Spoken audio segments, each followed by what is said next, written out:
Okay, hello and good evening, everyone. I hope you are quite well. Today, our fourth session and the second one that is online. And today's session is going to be about some important topics, not just one, there are many of them. And the title is Force of Habit. Okay. Okay.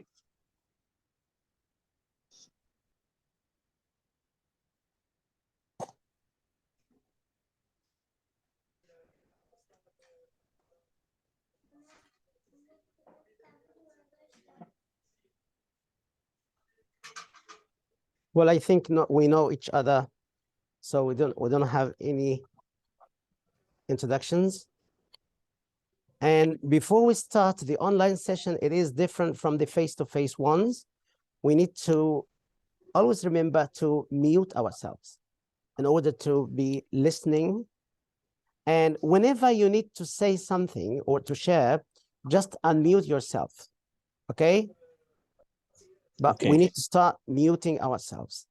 And if you want to share and I can't see you, you can just raise your hand by using the virtual utilities that you have. You can raise your hand and I can see that someone wants to speak.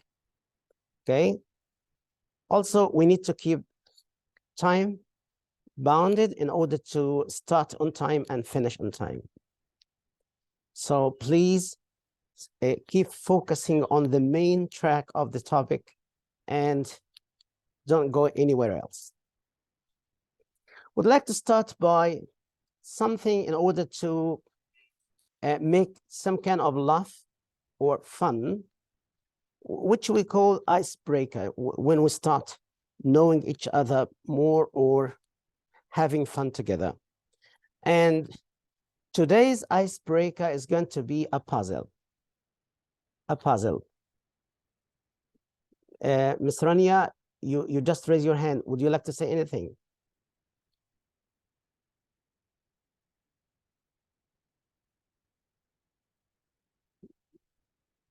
Okay. I want you to think for just 2 minutes of a word. I want you to think of a word. Okay. That word has 9 letters. Okay. 1, 2, 3, 4, 5, 6, 7, 8, 9. They are 9 letters. And the meaning of this word is something, if you lose, you will die.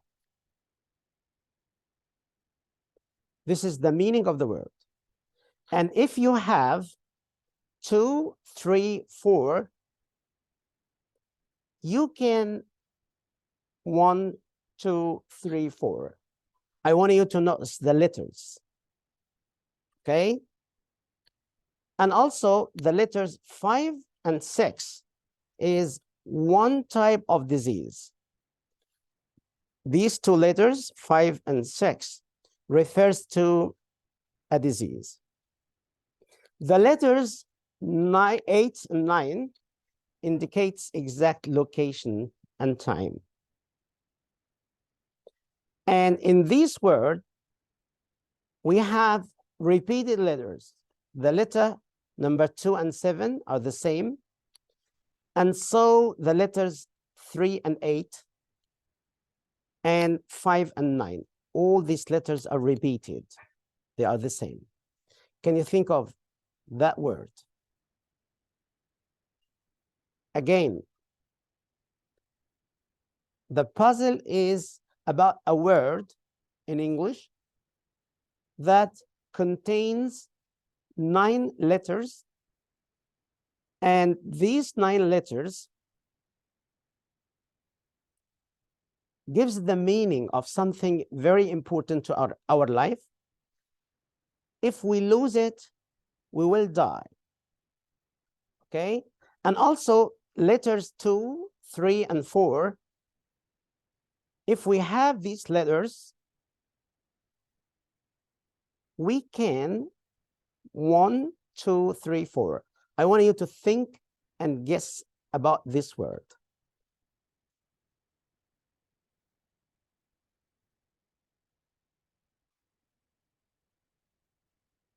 Have you got the idea of the question?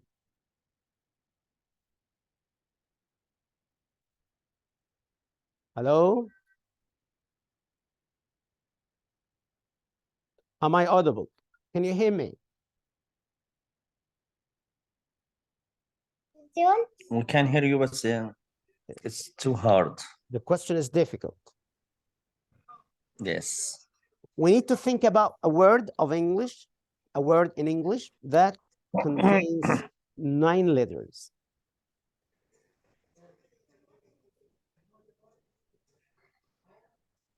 Is it breathing?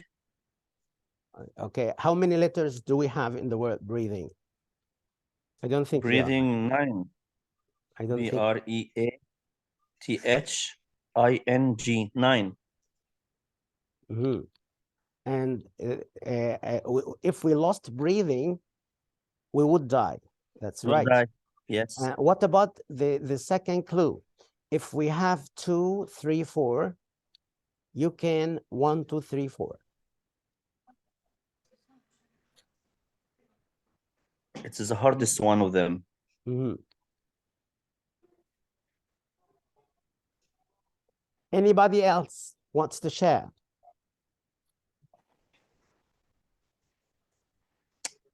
صعب.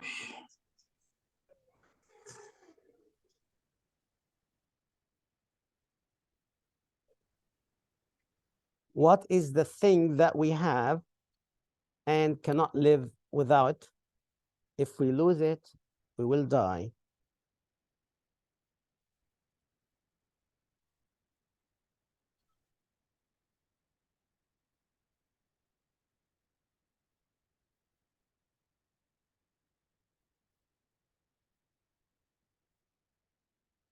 Hello? Okay, I'm going to help you by giving you some clues, okay?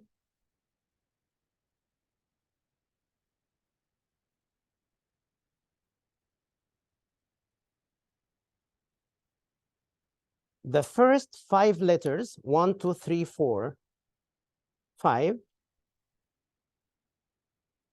represents a very important organ in our body.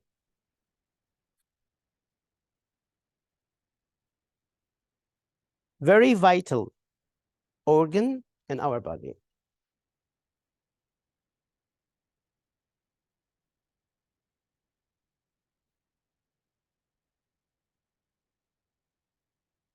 It has become easier now, I think.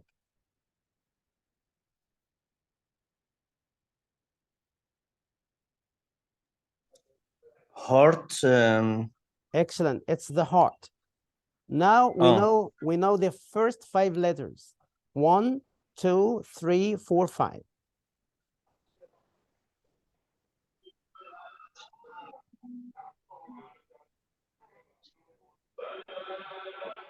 Heart. And what does the heart do in order to keep life going on? Heartbeat. Excellent. Heartbeat. So the word is heartbeat. Can you figure out the meaning of the other questions? So the word, if you lose heart, yes, heartbeat, you will die. yes. If you have air, EAR, Excellent. you can hear. Excellent. 5 and 6.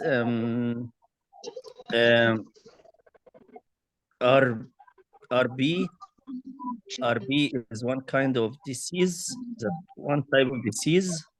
Yes. RB, I don't know RB. I don't. It's not RB. It's 5 and 6, not 4 and 6.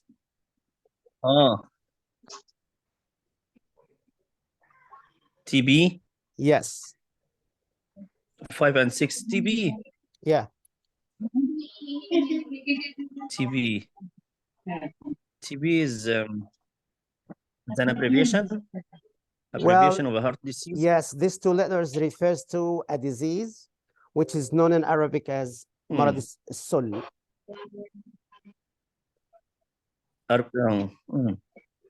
Okay. TB. And 8 9 and and 9 indicates location. 80 at. Yes, At. it's the preposition at. When we say at 5 o'clock at a specific place. Yeah. And the repeated letters Yes. are 2 and 7. We have 2, E and E, E. and 3, A and A, 3 and 8. Yes. And the letters 5 T. and 9, they 5 are, and 9 T. yes, they T. are T. Thank you. Thank you. You helped. If you hadn't helped it would have been so hard. I know it's You helped. I know it's difficult, yes. Yes. Thank you, Mr. Mustafa. Here is the answer. It's the word heartbeat. It's 9 letters, and we can, if we have ear, we can hear. And the disease is called TB. And the preposition that shows location and time is at, and the repeated letters. Okay.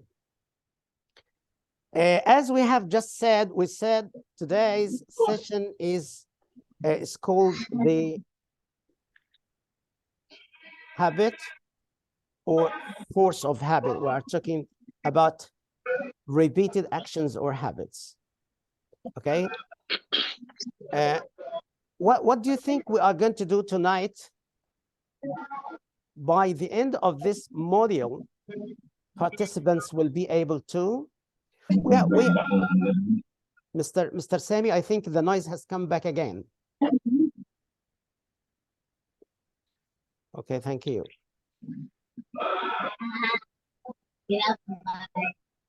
We still have some noise. I'm going to mute all. Okay. Now we are all muted. And if you need to talk, please tell me or just raise your hand.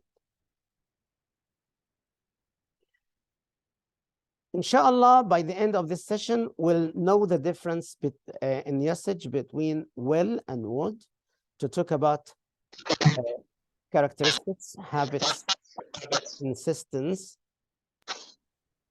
Okay. Mr. Sami, would you like to say something? Hello? Okay. And also, we will understand the role of word stress in changing meaning, particularly when we talk about will and would. I think we have to. Mr. Sami?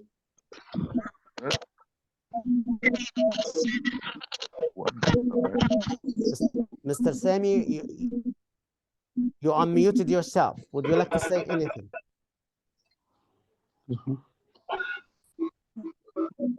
Hello, Ms. Rania, could you mute yourself, please? Hi.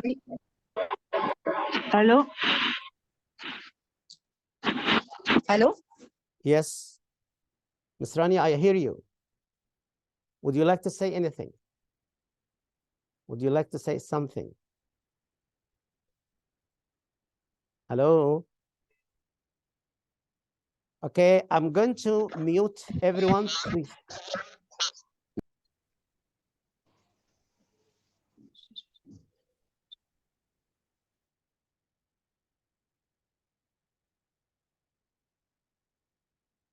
Okay. And also, we are going to apply an understanding of different learning styles. We are talking about how young learners learn, what are the different styles of learning, and how multiple intelligences affect the way young learners learn. okay?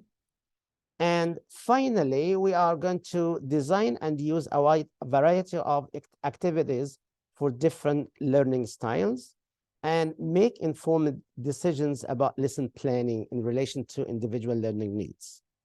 I hope we can cover all these important points. Let's get started with the first one. And I want you in a minute to think about what is the characteristics of a good teacher. And I want you to think about the qualities and the characteristics of good teachers from the point of view of a parent and a student and another teacher. So we have three different perspectives. If you were a parent and you want to say what a good teacher should be like from your own point of view as a parent, okay? And if you were a learner, what are the good qualities of a good teacher from your point of view as a learner? And if you are another teacher, okay? Think about 1 minute and take the mic and tell us the characteristics of a good teacher.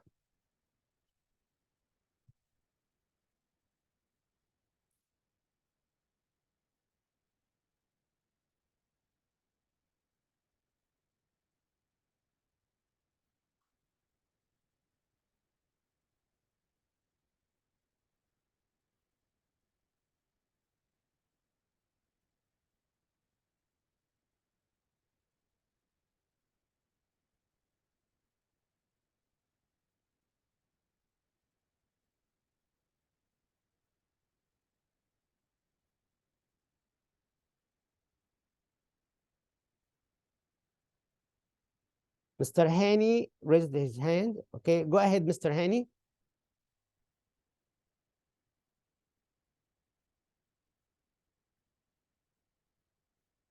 Mr. Hani, can you hear me? Yes, sir. I'm Sami. Can I Yes. say something? Okay.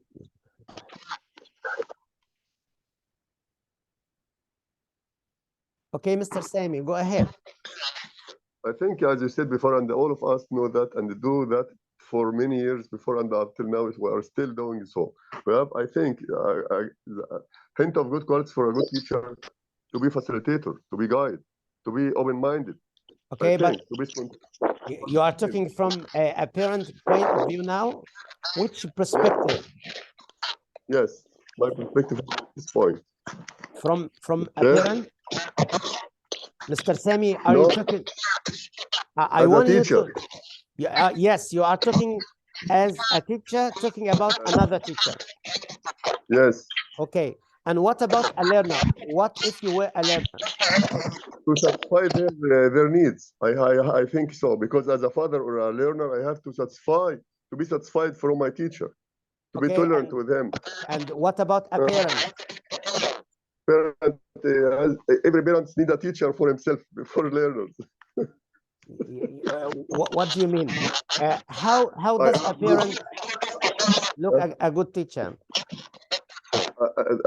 Any parent looks for a good teacher as he is special for his son only, for his kid, not for others. You know, sir. Okay, But thank you. If they got the idea that it's important for us all, we have to cooperate together in this point. Sure. You see? Okay. Any other participations? Thank you, Mr. Sami, for your contribution. Yes, Mr. Mustafa. Yes, go ahead, Mr. I think from the perspective of the learners, that any learner wants his teacher to be a friend with the learners. Yes. Because the children wants his teacher to solve his problems or the special problems from his own. Okay, and what about a parent? I think that the first important thing that their children could understand clearly the subject or the lesson.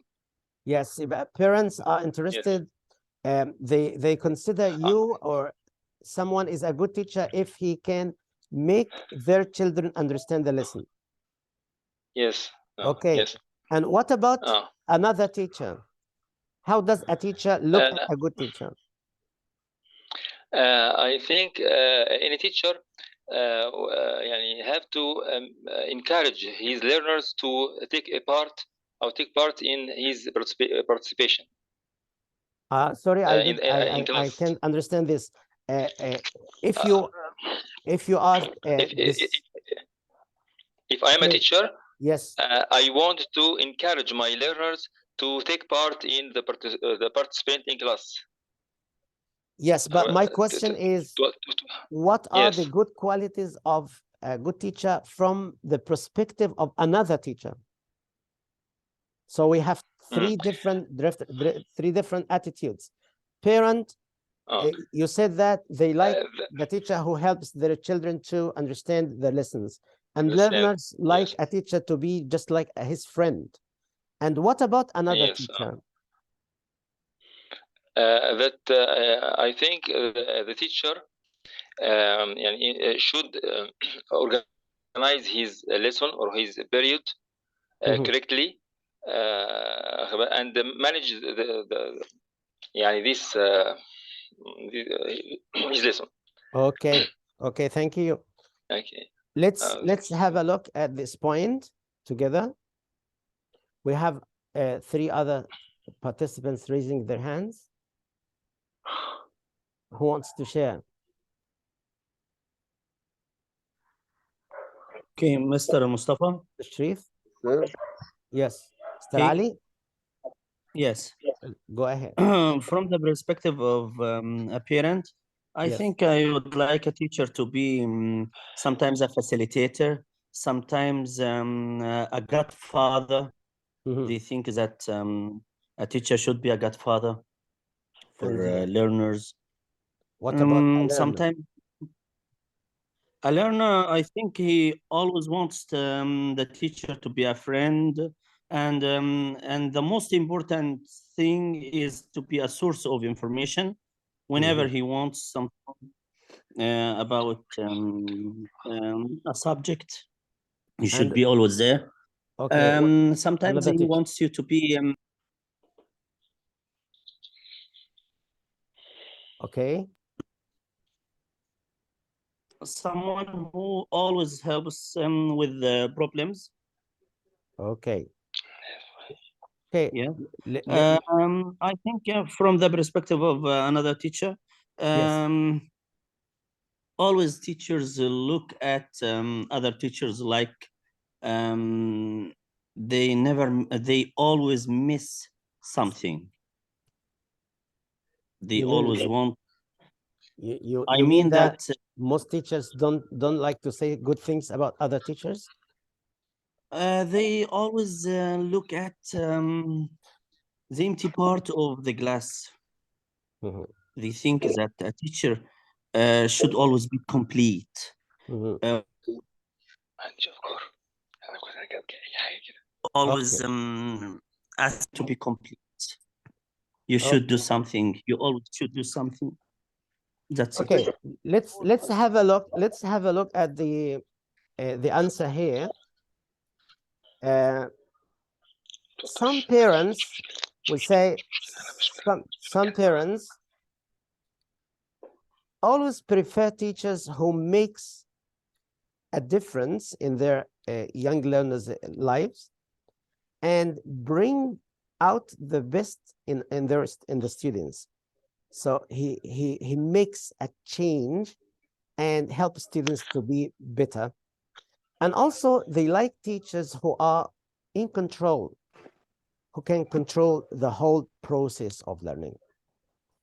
And learners, just like you said, they like teachers who talk to them like a real person or a friend and helps them when they don't understand something or they need help. Okay?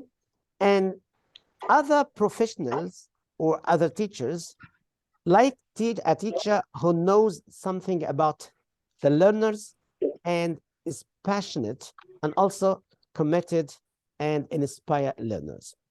So these are some of the answers that look similar to what you have said about the qualities of good teachers.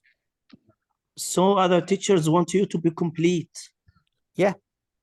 And committed, and also know about know more than what the book contains. You know, you are well informed about the subject you are teaching. Okay. Yes. How Mr. Musa to deal with? Yes, sir. I'm sorry, Mr. Semi, how to deal with what? Learning styles and the individual the differences in the class among the students. Yeah, well, I this think is it's a one. bit. Okay, this is one of the points we are going to cover inshallah, but in time يعني. جاية دلوقتي. Yes, sir. I have Thank an you. audio. I have an audio, and I hope the audio will be clear when you listen to it. I hope it works well. It's one of the authors speaks about the best teacher that affected him or her when he was a student. Okay. I hope, please tell me if you can listen. When I was at secondary school, I had an English teacher called Miss Brown. She was a brilliant teacher. Yes. Can you hear that? Have you heard something? Have you heard the audio? Yes, I have heard. I have heard. Yes, Okay, Yes, thanks. Thanks When I God. was at secondary school, The sound is not clear. called Miss Brown. She was a brilliant teacher, a real inspiration to her pupils. She made a lot of effort to get to know us, not just as a class, but also as individuals, so that she could relate to our needs and our interests. She knew her subject well and could be very motivating. That meant she was challenging too, but always in a supportive way. She encouraged us to read for pleasure, and from the first day she met us would even help us to choose books she thought would appeal to us. She had a great sense of humor. Sometimes she was really funny about quite serious subjects and would make us laugh out loud, without ever losing control of the class. Above all, she was fair. She treated us with respect and, although she could be strict, she was understanding and ready to help us with any difficulties we had. Have you Perfect. yeah, have you got the idea about the different qualities of a good teacher?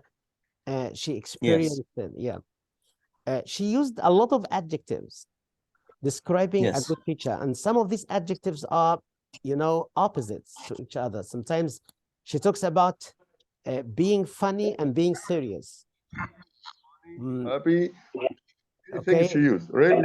Humorous, yes, and also Well, challenging or demanding. yes. I would you like to listen again? And in this time, we need to find pairs of similar words. The words that are similar in meaning in the audio, please decide which one is similar in meaning to the other. Okay. When I was at secondary school, I had an English teacher called Miss Brown. She was a brilliant teacher, a real inspiration to her pupils. She made a lot of effort to get to know us, not just as a class, but also as individuals, so that she could relate to our needs and our interests. She knew her subject well and could be very motivating. That meant she was challenging too, but always in a supportive way. She encouraged us to read for pleasure, and from the first day she met us would even help us to choose books she thought would appeal to us. She had a great sense of humor. Sometimes she was really funny about quite serious subjects and would make us laugh out loud, without ever losing control of the class. Above all, she was fair. She treated us with respect and, although she could be strict, she was understanding and ready to help us with any difficulties we had. Okay. Can you help me Decide what are the similar words she used in the audio. She used the brilliant, inspiring, funny, motivating. Yeah, She the used all word- of them. The word brilliant, which looks similar in meaning to the word. Brilliant, Yes, so intelligent. excellent. So the word brilliant and intelligent are similar in meaning. Yes. Okay, what else? We need other two couple of words that are similar in meaning in that. Similar to brilliant. No. We have brilliant No, and another? intelligent. We need Yeah. other couples. Humorous. She Yes. said that she had the sense of humor. Yes, humorous is Yes. similar in Mm. meaning to Funny. Funny. funny. Excellent. So what Funny. else? What else? We also have I think perspective with understanding. Perceptive, understanding. yes, Understanding perceptive perspective, yeah. means to understand. It comes from the word perceive. The verb is perceive and the noun is perception. So it looks similar in meaning with the word understanding. What else? Understanding. Challenging, inspiring. Are you sure? Challenging is similar in meaning with Challenging is like Challenging, courageous. motivating. Um, I think challenging, Challenging. motivating. Are you sure? means I think difficult. challenging is so courageous. The word- Courageous. The word challenging as an adjective Difficult. means difficult. Difficult. So it is similar in Yes. meaning to the word here in the list. Can you see this list of adjectives? Motivating. Motivating. Motivating or demanding? Motivating, inspiring.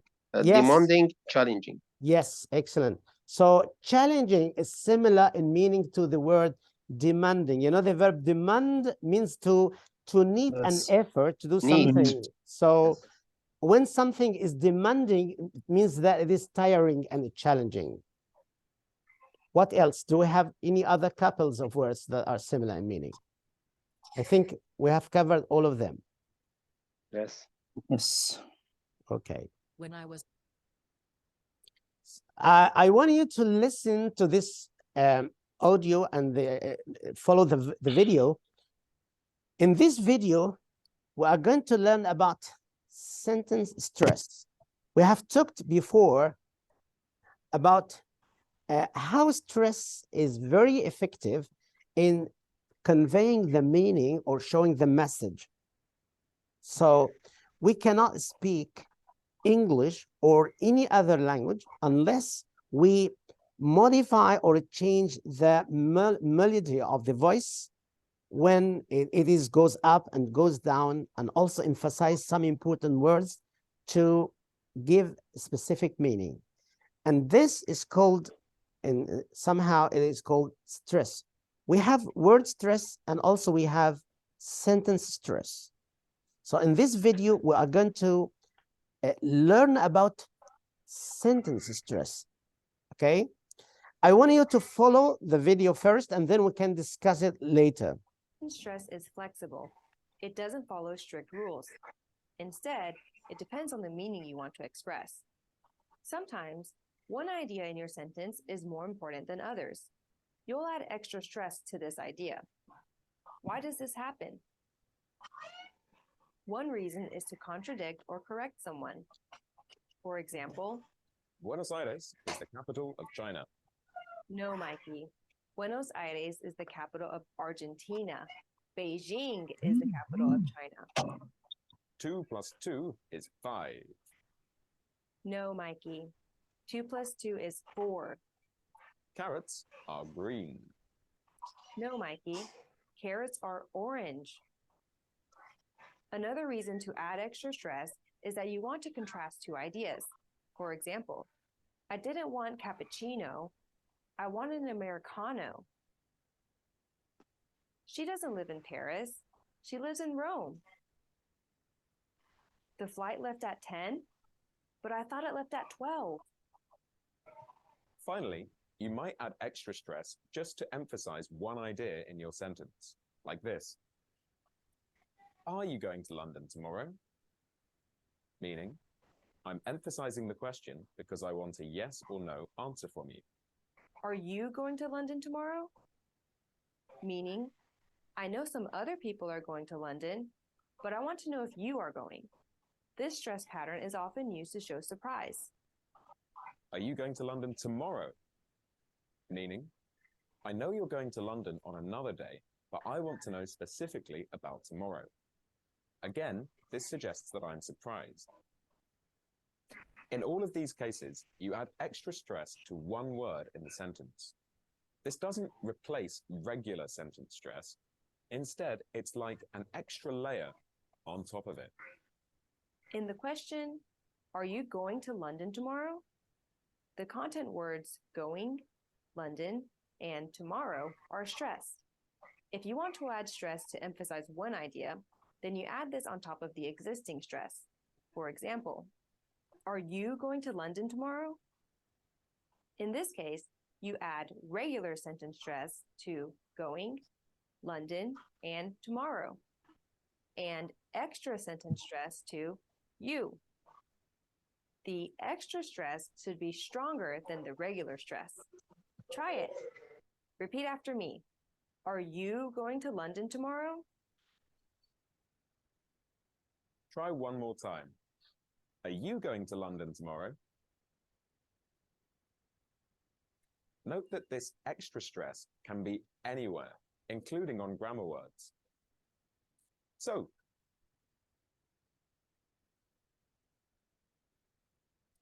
Is this video clear, my dear colleagues? Can you Yes. hear? Yes, Can you clear. hear the voice clearly? Yeah. Okay. Yes. Yes. This video is so important to give us more information about sentence stress. Let's first take the first piece of information they talked about. The question I want to ask you, if you listen to the video carefully, is sentence stress does it follow a rule, or it depends on the meaning you want to carry out? The meaning you want. It doesn't follow a rule. Yes, this is number one. This is the first piece of information. It differs from one sentence to another according to the meaning. Okay? Okay. Yes. Yes.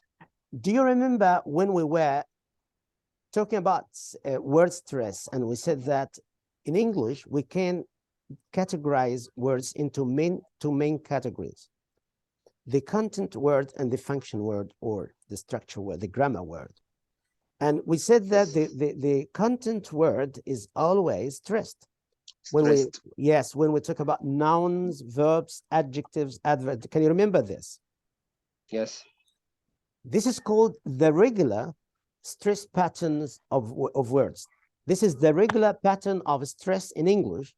But when we are in a situation and we need to put extra, Emphasize. yes, and we need to put extra stress on a specific word, whatever that word is, we add an extra layers of stress. In that case, this is called a sentence stress. My second question is, when do we need to add extra stress? Why do we need to add extra stress in English? In the video, they talked about they talked about 3 different situations. Can you remember any of them? When we want to ask about specific information in the question. Okay, that was like, the last part. Yes, this is number 3. Like, are you going to London tomorrow? Yes. Like this example. Excellent. If you looked at the question, are you going to London tomorrow? We have 3 content words. The verb going. The first one is going. You No, going to. No, just leave you aside. We are talking about going to London word. and tomorrow. Yes, these Going 3 to. words are content words. They are stressed, okay, regularly, Yes. because they are content words. But if I want to add extra stress, because I want to make sure that you specifically are going to London tomorrow or not. So I can ask you, are you going to London tomorrow? So I put an extra stress on the word you. Okay. Okay. Yes. So if I want to make sure that you're going to London tomorrow specifically. Destination. Yeah. So Yes, I'm going, stress yeah, the destination. I'm going to add stress on the word tomorrow. Okay. And in that case, the word tomorrow is going to be stronger in pronunciation, longer in pronunciation, and more clear. Okay. Yes. What is the second Yes. case? What is the second case we need to add sentence stress? We talked about in questions when we need to make sure of a specific piece of information, we can add stress to that piece. The second case is when we are contradicting someone. Have you watched the beginning of the video when they were talking and he said that Carrots are not. yes, carrots are green. So yes, green. and she said No, carrots are orange. are orange. she said to him, no, Mikey, carrots are orange. So the word orange will Orange. be, yes, will be stressed more Beyond prominently. orange. And the same thing happened when they talked about the capital of Argentina. He said that it is the capital Yes. of China. Beyond, Yes. Yes. China. Mm. Beyond So, orange. yes, this is the second case. When you want to say something opposite to what other people say, so you need to emphasize this thing, and this is called contradicting. And what is the third case?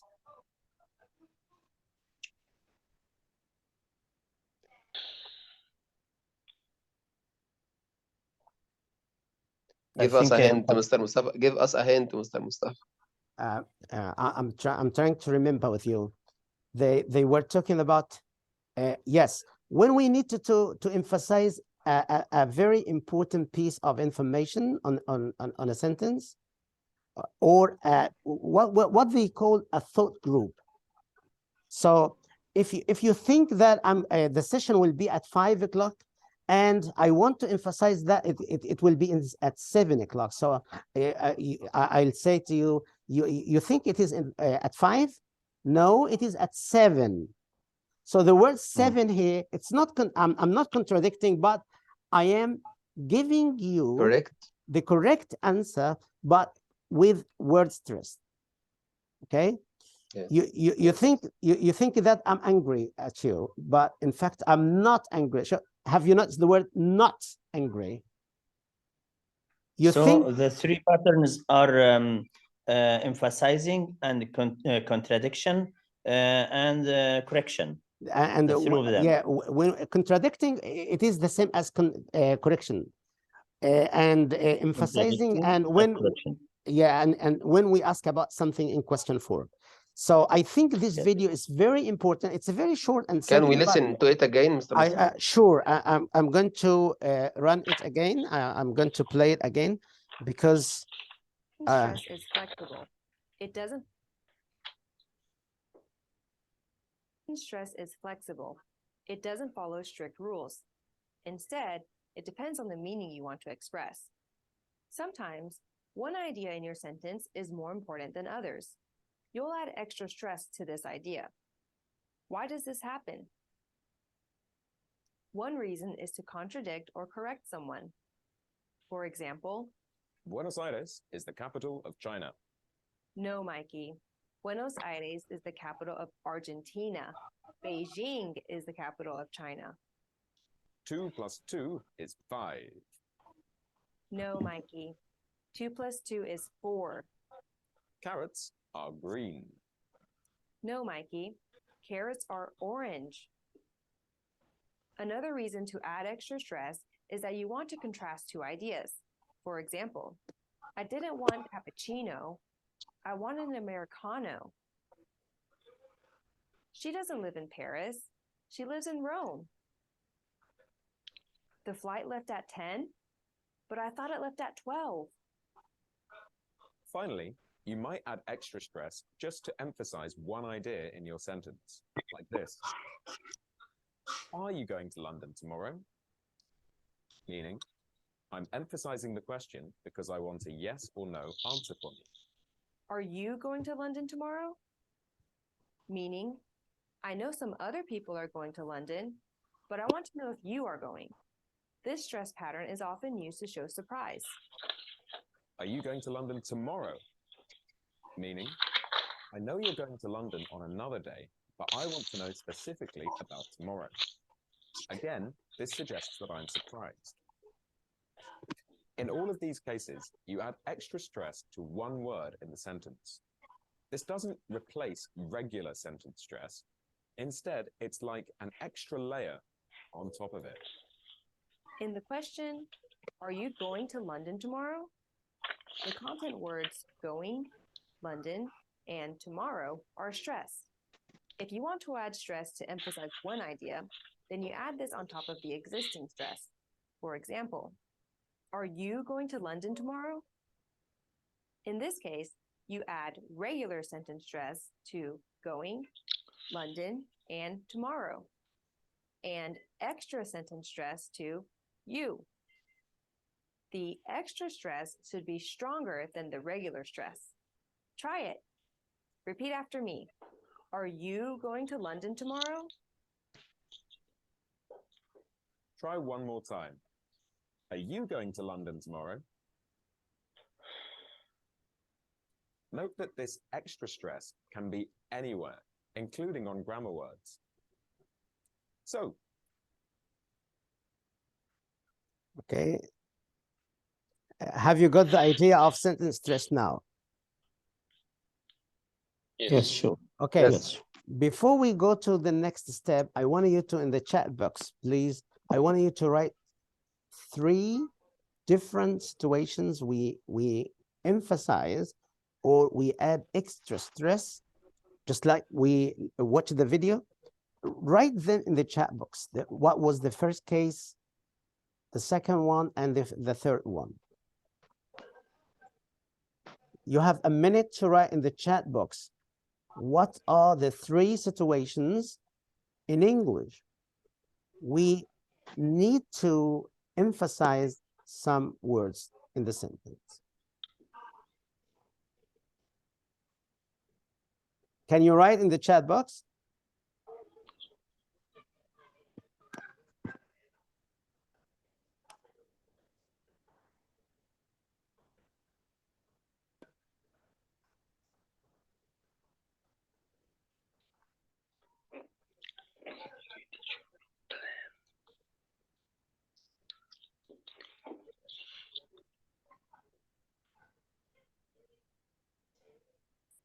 Hello? I'm waiting for your typing in the chat box.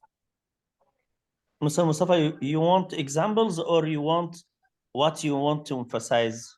The rule and an example, if it is possible. Yes.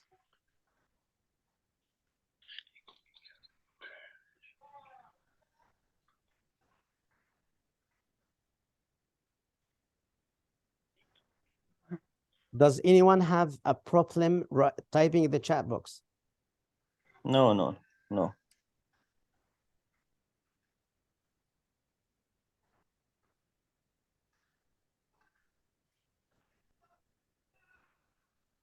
So Miss Hadil says we use that in correcting information.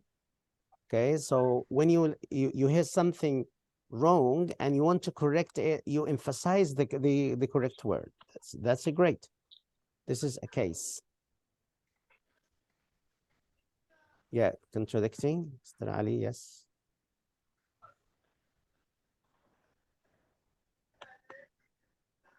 كمان كان في self correction Mr. Mustafa, but I don't know the word self correction. It is called contrast. The difference Yes. between contradict means to say something wrong or to say something opposite to what you have heard. But Yes. Contrast means we have two ideas, and you want to make sure that I don't mean that one, I mean the other one. I mean that the other one. Yes. Yes. Thank you. Okay, you are welcome. And the final case, when we need to ask about something, you emphasize the word you are asking about.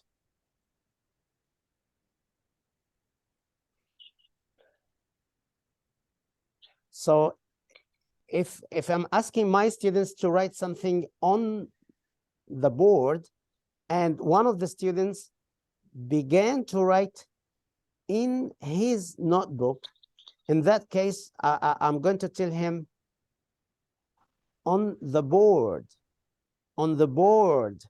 And here I mean that you are doing your task, but it's the wrong place. I want you to write on the board. So I emphasize the word. Mr. Mustafa, it depends on the tune you are saying.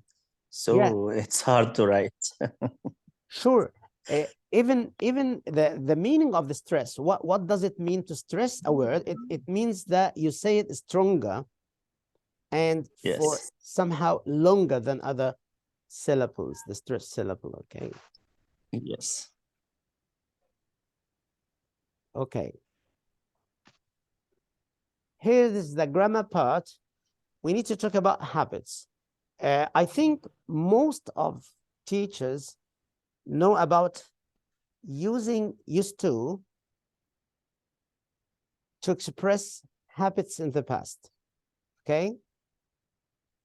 Today, we'll talk about using will, okay, to talk about habits at the present time or in the future. For example, I want you to listen to these two sentences and notice how the word will be pronounced in the two sentences, and try to guess which is the difference, okay? The first one says, a good teacher will plan lessons to meet learner needs and interests. The second one, he will keep forgetting things. He will keep forgetting things. So the word will in the first sentence gives a meaning, and in sentence number 2, the same word will gives another meaning. Can you identify a difference in pronunciation or a difference in meaning or the attitude of the speaker? What does the word will in sentence number 1 mean? Prediction. In sentence number 1, it may predict something in the future, okay? Yes. So And when the we second say one, a good teacher will plan, yani this is the habit of all teachers. yes, And the second one,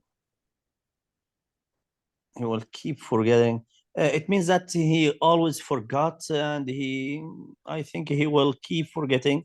It's talking about habit. it's the habit. And in this case, I think it's to develop the habit, sir. which one or two? Second one is develop the habit he did in the past, yes. And what does develop habit mean? Make it something like practice, automatic, mechanically, to be repeated well. Okay. Well, let me ask you about the attitude of the speaker here. The attitude, is he happy or angry? Number 2 is complaining. Yes. You feel that in sentence number 2, he's not happy, he's complaining. Mr. Sami, could you please mute yourself? Yes. Yes. Okay. Thank you, sir. You're welcome. In the second sentence, I think the attitude of the speaker is not happy with the action. He say, he will keep forgetting things. Yani, I'm not happy with, about what he does. But in the first sentence, the attitude is different. A good teacher will plan lessons. This is the habit that is expected and it's welcomed, you know. Yes. So how can we make a difference in pronunciation to convey this meaning and to show how the grammar function in two sentences?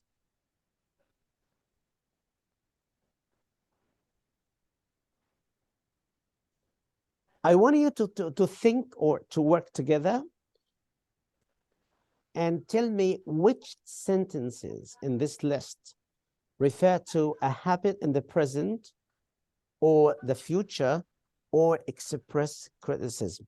If we go back to the previous slide, I think the second sentence here, he will keep forgetting things. Someone is not happy and he is criticizing. Okay? Yes. Okay.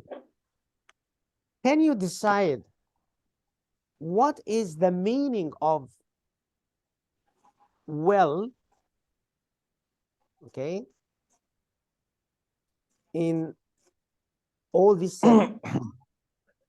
Okay, when we use Number the one word, is criticism.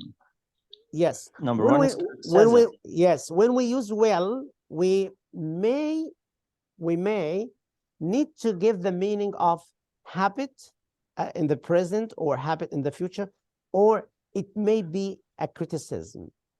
So read the 10 sentences and give me your opinion about this. My year two students just won't listen. Mr. Ali says this is someone's criticizing. Yes, Okay. and number two is future. She will spend hours on the internet. She will spend hours on the internet every evening. It's I think it's a habit. it's a habit, yes. And is this habit, in the present, Yes. in the present. yes, is it liked and favored or it is a criticism? Again, Mr. Mustafa. It's a habit in the present, sir. Number two, as you said. Yes, it's a habit in the present, but the attitude of the speaker is criticizing or Not happy. not happy. Yes, I think you feel that she will spend hours on the internet every evening. It's a repeated habit that is not favored Welcomed. or welcomed. Is that right? Okay, what Yes, about sir, number yes. 3? It's the future, but has a hint of criticism. Number 3? Yeah, refer to the future. I'll mark it there. Habit. The habit in the future. It's not a habit, it's a future, refers to the future. I think it's a Future, yeah. future, and it's Future. not. Yeah, the attitude of the speaker is not criticizing anything here. Yes. It's not satisfied with, sir, because he said at the end, later on today. And does the word later on means that he's not happy? I think. No. Okay. Just Can you read it again? Just tells us that When I ask you, Mr. Sami, when are you going to mark the homework? And you will say, I'll mark them later on today. Does this mean that you are criticizing the student or not happy with? Mr. Mustafa, there is a problem with the audio. Yeah, Mr. Sami, Mr. please unmute yourself because your mic is causing a very big noise. Oh my God. Yes, you're right, sir. Yeah. Now it is quiet now. I don't think number 3 has anything to do with criticizing someone. Okay, let's You let's don't- have, let's have a look at number 4. Mr. Mustafa, use a headphone. Use will a see. headphone, Mr. Mustafa. Mr. Sami, use a headphone. He muted himself. Number I think. 4, Yes. express criticism. How do you know? How did you feel that? You're leaving the tops of the board pens. Yes. Someone is doing something that Someone is is not complaining favored. about. Yeah. Yeah. And number 5.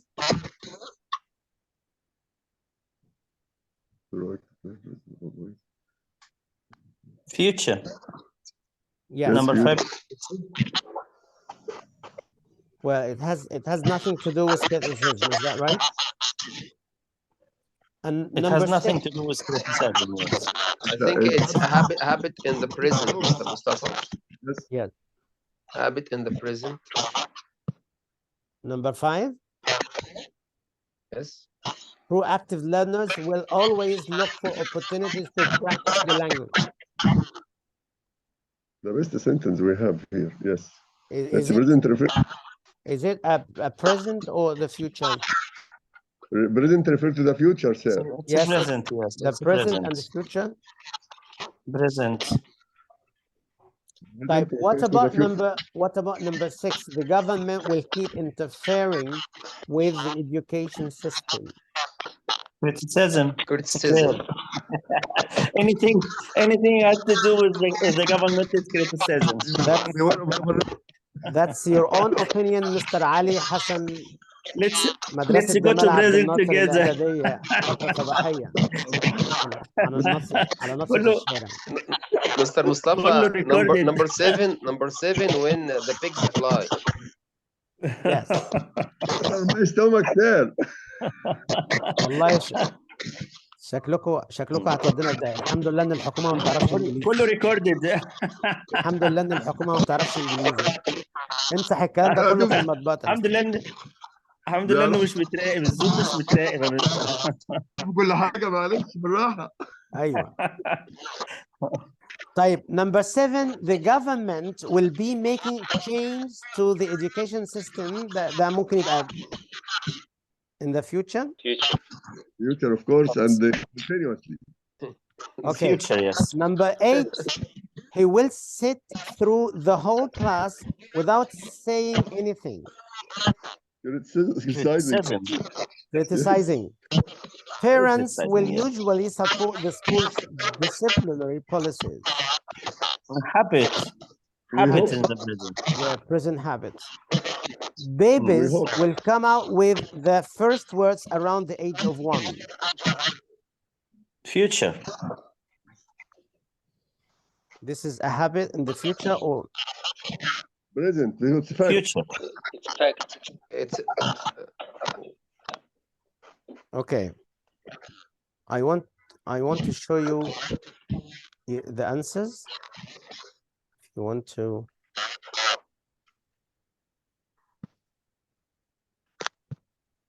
Can we move this? As for habits in the present, it's sentence number 2, 5, 8, 9, and 10. Okay. In the future, number 3 and 7. And criticism 1, 4, and 6. I think just as you said. Yes. Okay. Some few mistakes. Okay. Thanks a lot, Mr. Mustafa and my colleagues. You are welcome. Okay, when we talk about habits in the past, Mr. Sami, please unmute yourself. Turn off the mic. Yes, sir. Turn off your mic, please, because it's making. Yes, talking about habits in the past, we all used to express habits in the past time that is no longer happens in the present time. Is that right? Yes, they use would. Yeah, and also there is another verb, auxiliary verb, which is مستر سامي اقفل بالله عليك اقفل. قلت يا ريس. لا ما انت بتتكلم واحنا سامعينك اهو. خلي ميوت خلي مستر سامي. خلي الفويس عندك ميوت عشان مش عارفين نكمل من الدوشه بس. لو حبيت تشارك باي حاجه افتح وقول وبعدين ابقى اقفله تاني. Thank you. So the word would and used to are used, both of them are used to express a past habit or habits in the past. Okay. We need Yes. to work in groups and discuss these examples and decide which one of them express habits in the past and which one does not give that meaning. Okay, so we have some sentences here.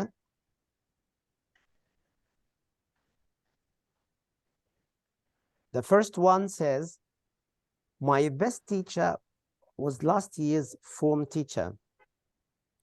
He would always help you when you didn't understand. The word would here refers to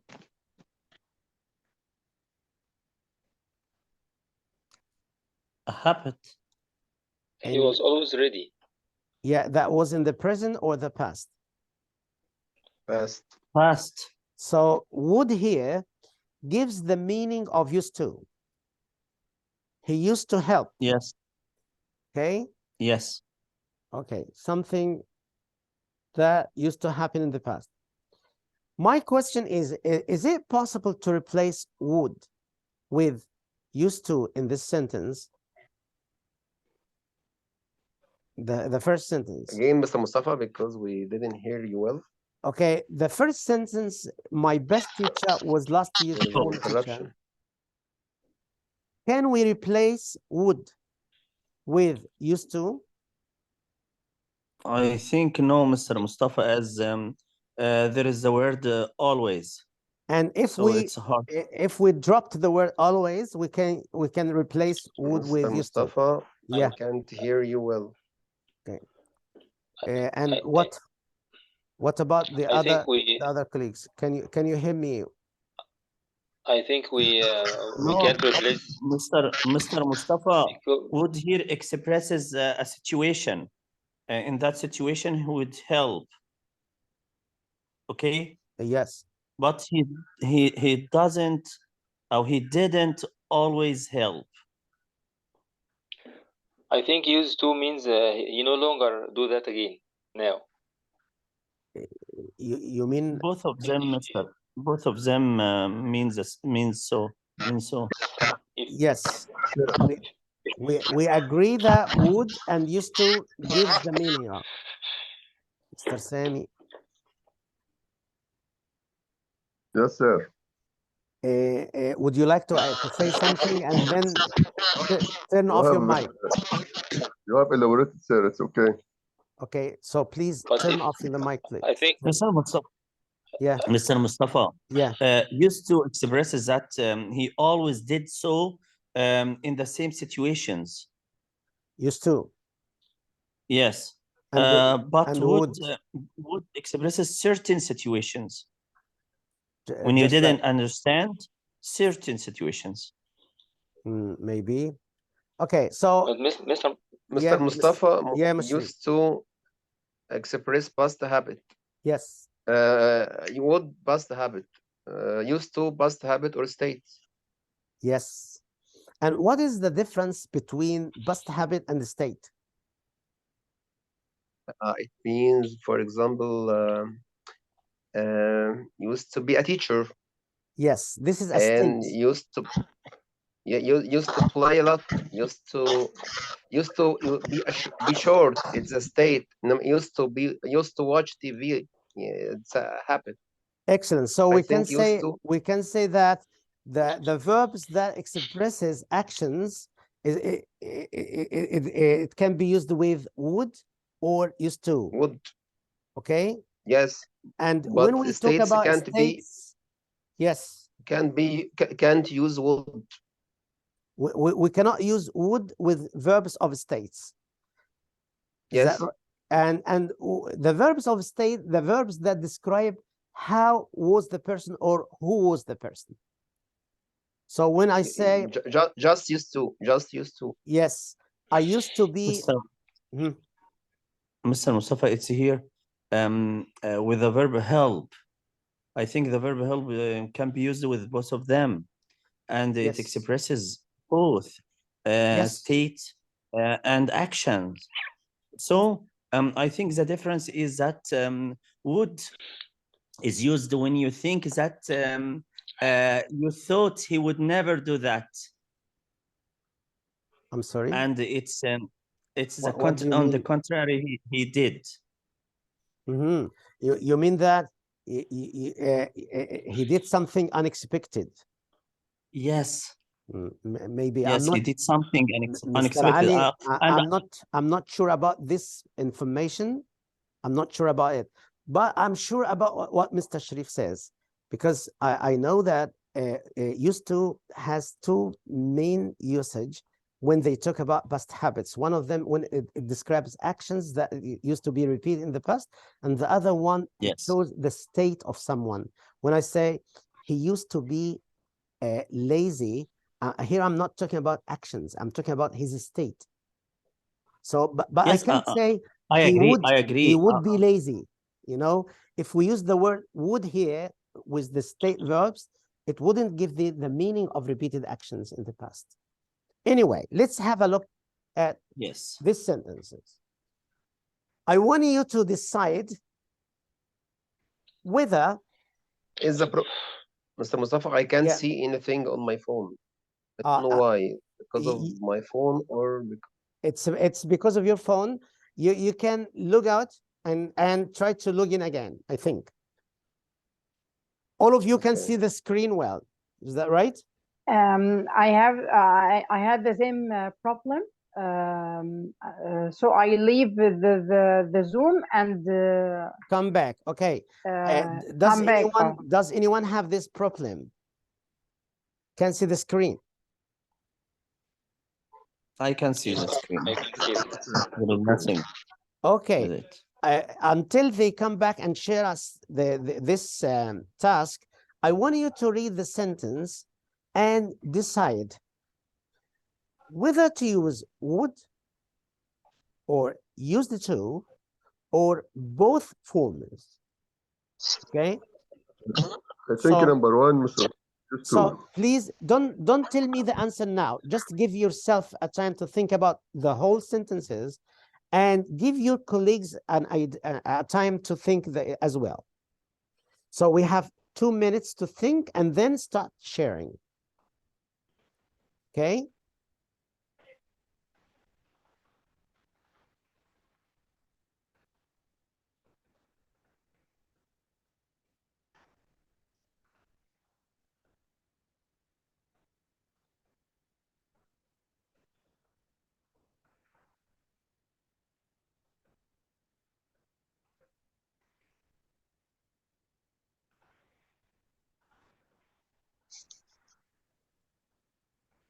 Mr. Mustafa, it's easy to guess as the space given. بطل الذكاء ده. كان ممكن اخدعك عادي. بحاول اساعدك ما تسيحش. خلاص ماشي. ما انا حاولت امسك لساني. ايوه بس مش ما قادر. قدرتش. ايوه عندك حق. انا عمال اقول يا رب، بس خد بالك هم مش محلولين قوي يعني. ماشي خلينا ساكتين بقى. خلاص. I'm the last one to talk. ما لازم يبقى في مساعده خارجيه كده. But we don't think like you, Mr. Ali. هو بيستخدم خلي بالك ذكاء يعني ده مستر شريف دي كده ديسبتيف واي يعني.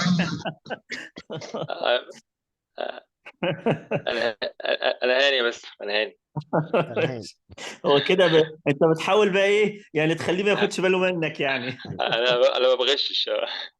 ايوه انا مش معاهم.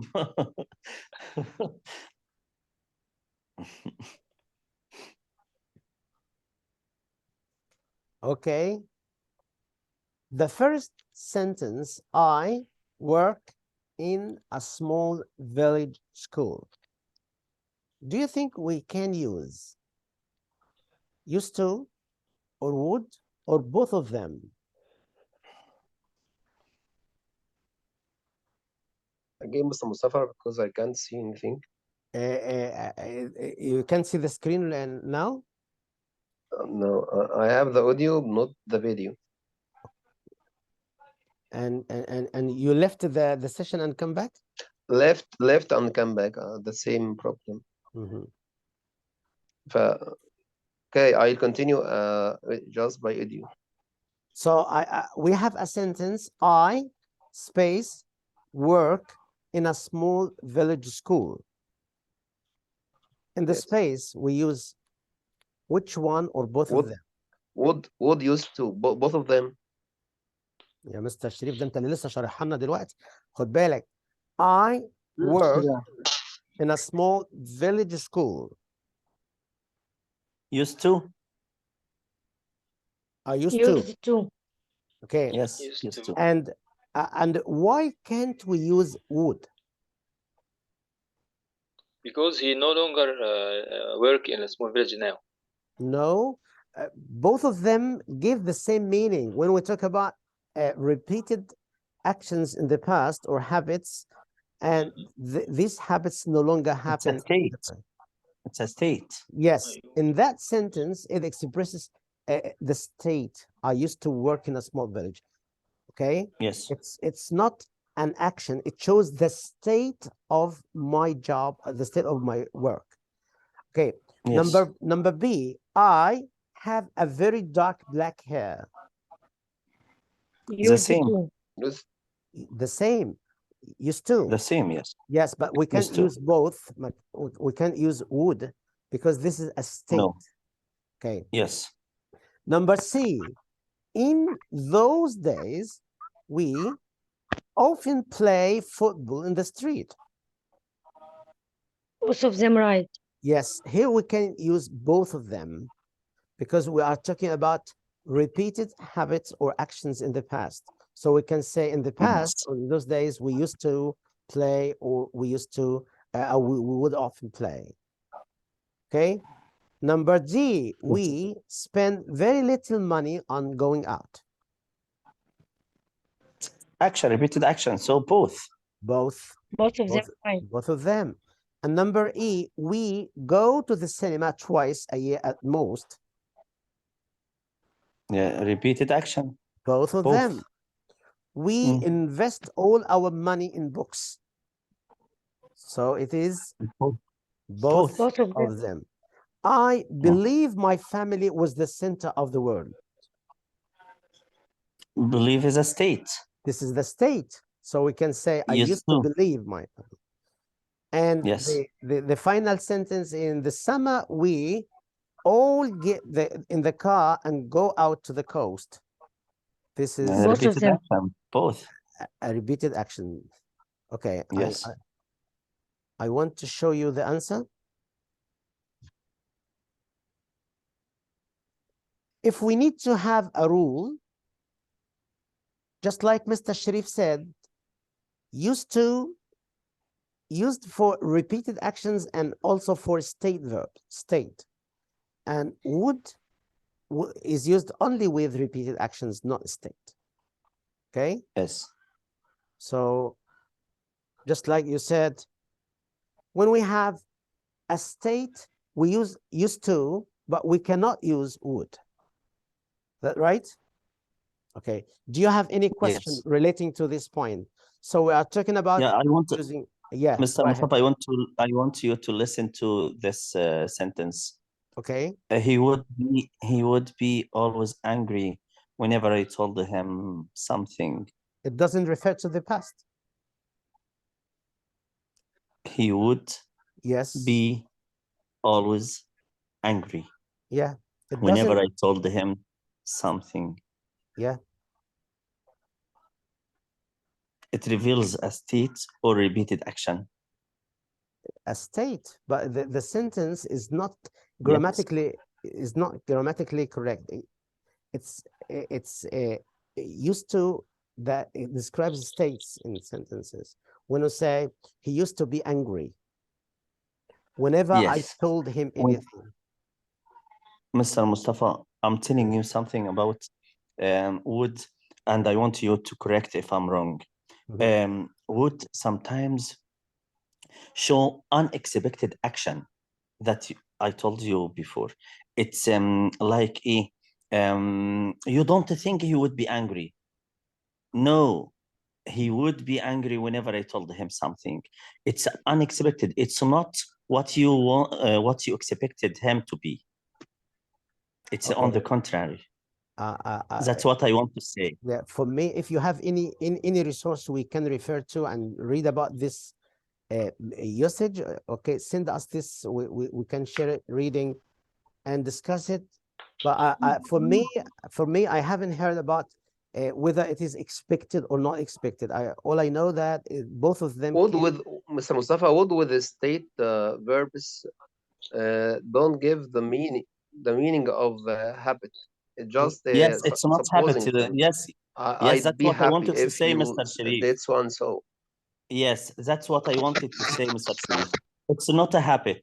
It's something that you don't expect this information, and I'm telling you it. That's what I wanted to say. Maybe. And I would look for the source.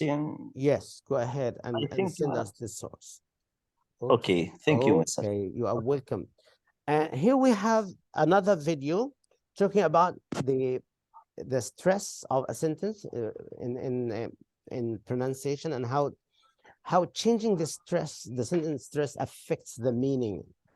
I hope that you can listen and discuss with me this video right now. Can you hear it? Hi, I'm Kai. Welcome to Oxford Online English. In this lesson, you can learn about sentence stress in English. Stress is very important for your English pronunciation. There are many different types of stress in English, and stress is used in many different ways. But wait a minute, what is stress? Stress means that you pronounce some syllables more strongly than others. More strongly means you pronounce these syllables more loudly, more clearly, and more slowly. Pronouncing sentence stress correctly will make a big difference to your English pronunciation. You'll immediately sound clearer and more natural when you speak English. Let's start by looking at sentence stress. This video shows you how important it is to focus on the sentence stress, not just the stress of the word. The sentence stress is the meaning you want to give other people and make them understand. By changing the stress from one word to another, you change the meaning. Is that clear? I think we talked about it. It's clear. Yes. So stress, can it change the meaning by using the word stress in different words? We'll talk about the word would. Listen to these two sentences and underline the stressed one. Okay, decide together on a context for each sentence. She would do that, and she would do that. What is the difference if we stressed the word would in sentence number 1, for example? She would do that, and we stressed the word do in the second sentence and not would. She would do that. What is the difference here meaning?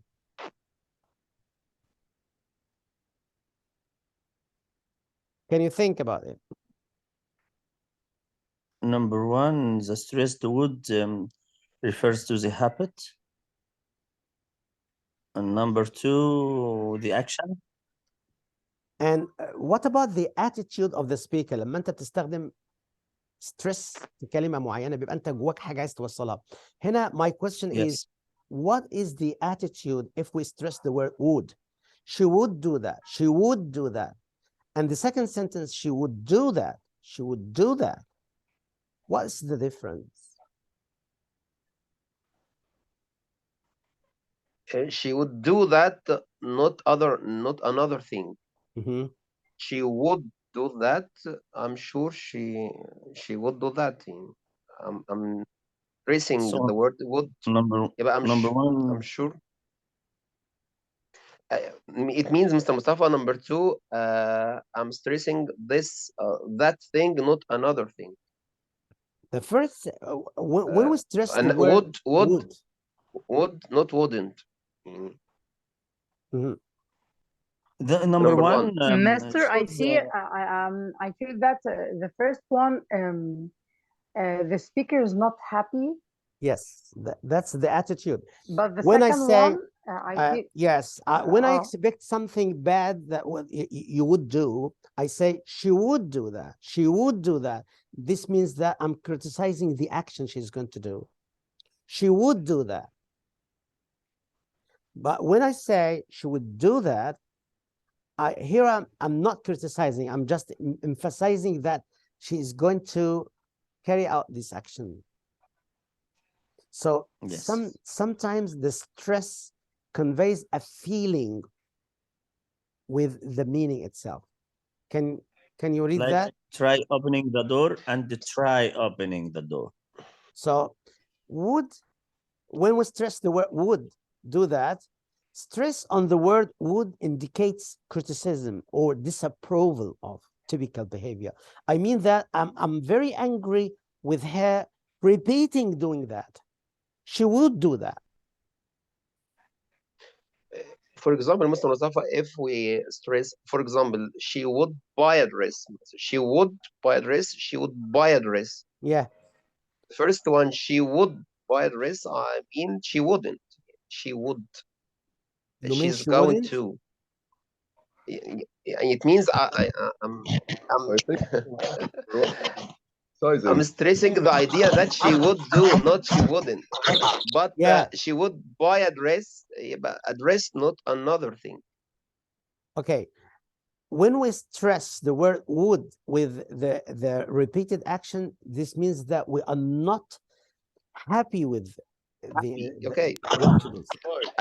Out of the attitude, just Yes. out of the attitude. Yes, out that's of the attitude. I mean, that's the would, point. if we stress would, we want to convey the meaning that would, not wouldn't. Yes.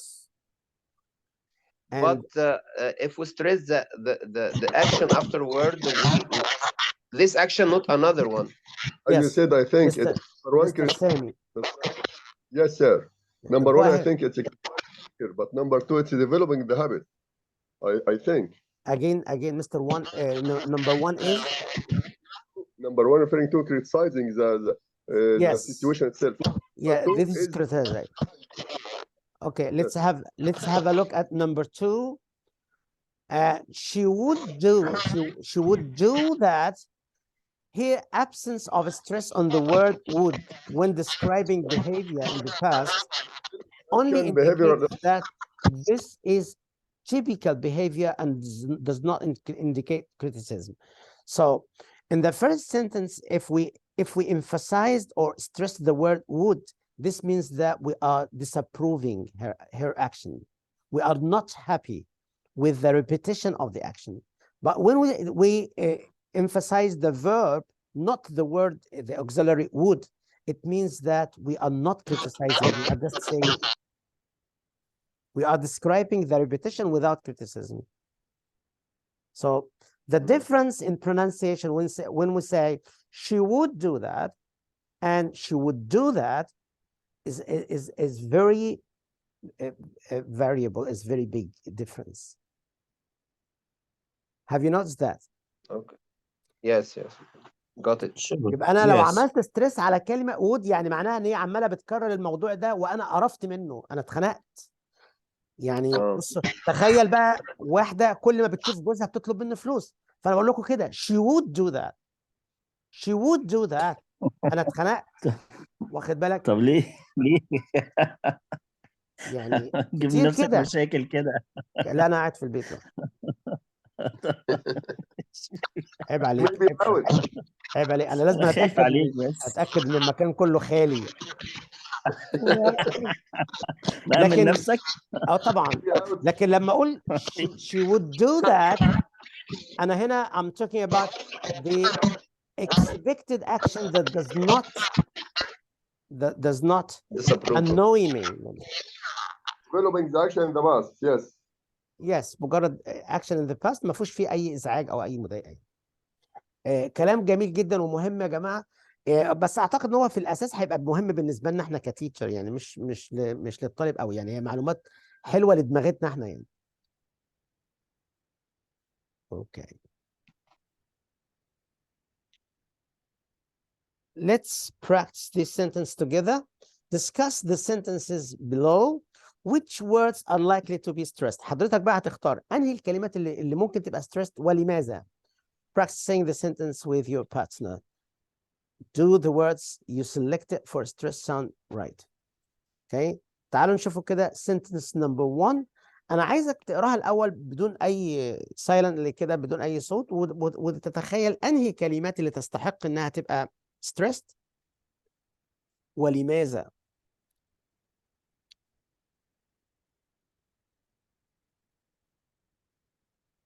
Mr. Mustafa, I can't read. Yeah. أنت صعبان عليا خالص. Please read it aloud, please. Okay. Number 1 تقول. Mr. Mustafa, could you Yeah. please? It's on page 80 on the book. Mr. Sharif, can you open your book now? No. You can't. If you have the book, it will be in page 80. Okay, the book. Okay. Wait, just a second. 80. Okay. Yes. The sentence number 1 says, you would tell the class about my birthday. I didn't want them all to know. You would tell the class about my birthday. I didn't want them all to know. We can stress Wood because he didn't want anyone to drink.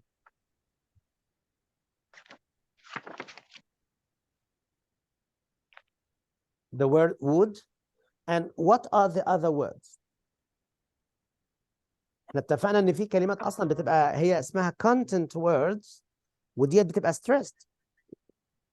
الحالة بتاعت would مثلا او will دي بتبقى extra stress، يعني حاجة إضافية على ال regular stress بتاع السنتنس. Didn't want. طبعا لو أنا مش حابب إنك تقول للناس على البيرث داي بتاعي، لأن أنا I didn't want them all to know، ممكن أتك على كلمة all. مش معقول أنا مش عايز كل الناس يعرفوا عن بيرث داي بتاعي، لا أنا مش عايزهم كلهم، يعني مش كل الناس حابب إنهم يعرفوا ده. الكلام ده موجود عندنا في لغتنا العربية يا جماعة ولا لا؟ Yes. تخيل انت بتعاتب واحد صاحبك وتقول له يا عم انت قلت لهم ليه على عيد ميلادي؟ انا مش عايز كل الناس تعرف، مش عايز كل الناس تعرف. عايز كل الناس تعرف. ايوه، فكلمه كل الناس هنا انا قصدي يعني مش معناه ان انا عايز اخفي الموضوع عن البشريه كلها، لا انا بس مش الكل يبقى عارف. فكلمه الكل ديت هتبقى ستريسد في اي لغه في العالم، لان عشان ما يتفهمش ان انا عايز اخفي تاريخ ميلادي او عيد ميلادي عن البشر كلهم. فبقول له كده you would tell the class about my birthday. I didn't want them all to know. I didn't want them all to know. I didn't بأكد عليها، وكلمة all طبعا بالإضافة you would tell the class about my birthday. أنا زعلان، أنا متضايق جدا أنت قلت للفصل كله عليه. طيب what about sentence number 2? He would never tell anybody what he was planning to do.